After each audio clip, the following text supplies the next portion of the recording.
লিখলে নিয়ে যাবো। আমিও তো কিছু না, কথা বোঝেননি, যা করার অফিস করবে। আপনি এই জমি কত বছর ধরে খান না? আপনি আপনি আমি হ্যাঁ, ধরো আসাম এলাকা কয় বছর? 50 বছর ধরো 50 এই কেউ কথা কবেন না রানী বাড়িতে। মানে 50 বছর? হয়।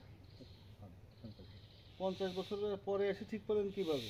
স্যার ওই আমার কাকা ছোটো ছেলে ওই সুতাংশ মণ্ডল আমার গজনী ভাই ছোটো ভাই সে 6 মাস আগে পাইছি তোর বাবার জমি খাস নিয়ে 5-6 বিঘে জমি দুদিন আমার ঘর তখন আমার এই বড়বার সাথে মালিন্য আছে তখন আমি আসতেছিলাম গজনী সুতাংশ এটা দিই মালিন্য তখন আগে থাকতো এই বিবাদী পক্ষ আপনার কি হয়?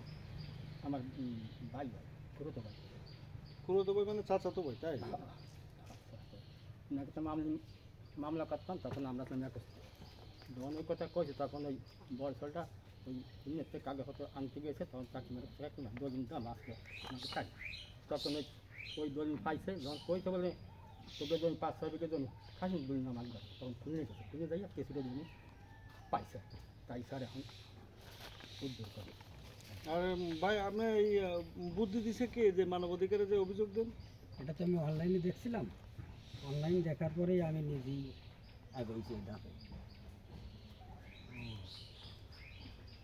শোনেন, এটা সমাধান হলো। বৃষ্টি হয়েছে সিএস মালিক হয়েছে বাদীর ঠাকুর দাদা, এস এ মালিক হয়েছে দলিল দাতা যে দলিল দিয়েছে, আর দলিল বাদীর পক্ষের দলিল হয়েছে দলিল নম্বর 25 তারিখ হয়েছে 5/1/1960 আর বিবাদীর দলিল নম্বর হয়েছে 6826 তারিখ হয়েছে 2/6/75 মানে ওই তাদের দলিল আগে আর বিবাদীর দলিলটা পরে, সেই হিসেবে দাগের বা এই খতিয়ানের বৃষ্টিতে মনে হয় ভিজে যাবে, তার আগে পদক্ষেপ নেওয়া উচিত। এই আবরাত থেকে বৃষ্টি পড়তেছে।